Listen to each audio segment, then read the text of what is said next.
somebody decided a Twinkie had to go in there, so we put a Twinkie in there. We put an old cell phone in there.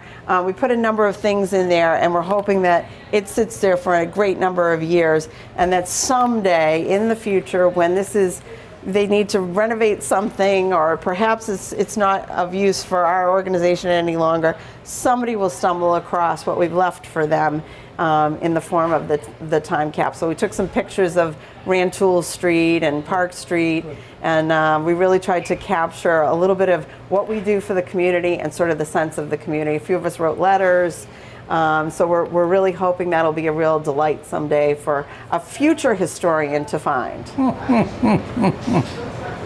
Sounds good. I know. So Fred, this is our new food pantry, and this is one of my favorite spots in the whole building because the model has changed so dramatically from where we were before.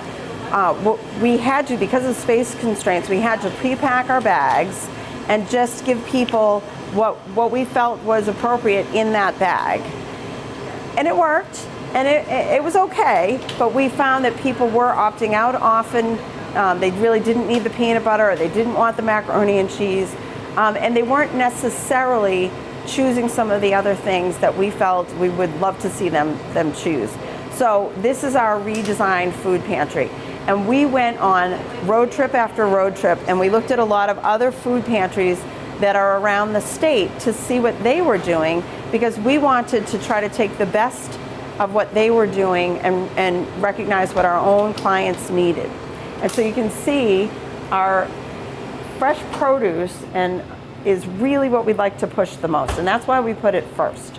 We really hope they'll take. Well, you know, the supermarket's doing that. You walk into a supermarket now and you see the fresh vegetables. Yeah. Didn't used to. No, not right. And now the supermarket may be doing it because those tend to be the most expensive items, and they love for you to buy. Well, also they're emphasizing vegetables. Let's hope. For us, for sure, it's because we really hope that our clients will choose what's expensive for them if they have to go buy it, and so very healthy for them to eat. So that's why we put it first. And you can see the other thing that I love is it really feels like a little grocery store. They come in and they get the cart.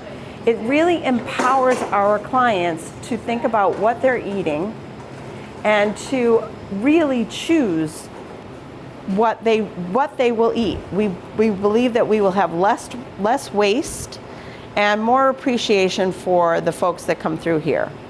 So you can see what they do. They come in, they check in, because we do keep track of who comes here and why. And you can see what they do is they move around through here. We've got the arrows on the floor so that they know.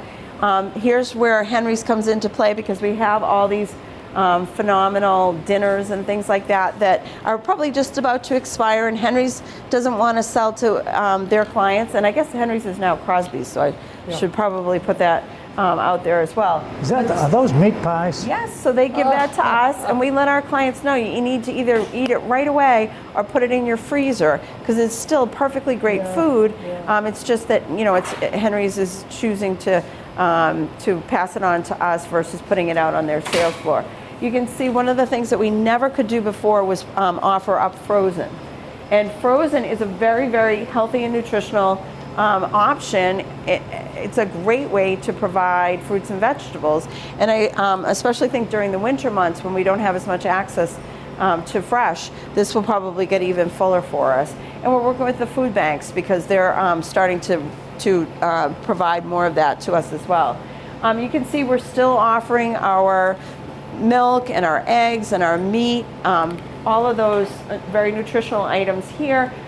We have decided to continue to have a volunteer handle that because it's perishable in nature. We want to make sure. Where do the eggs come from? I actually don't know quite where we source those eggs, but I will tell you we have a grant that pays for them, which is wonderful. And they're so nutritious for the cost, which is great. You can see that we also have cereal given out here. Cereal is one of our most popular items, and depending on the size of the family, we give out a different size. But we do try to let people choose as much as they can. And I don't know whether you'd like a shot of it, but underneath this counter, we also have all kinds of personal care items.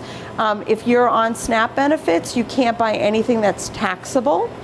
So you cannot buy laundry detergent, you can't buy paper towels, you can't buy toilet paper, you can't buy any personal care items such as shaving, feminine products, diapers, anything like that, deodorant, any of those things that socially we need to have. You can't use your SNAP benefits for them, and they're expensive. And so shampoo, all those kinds of things.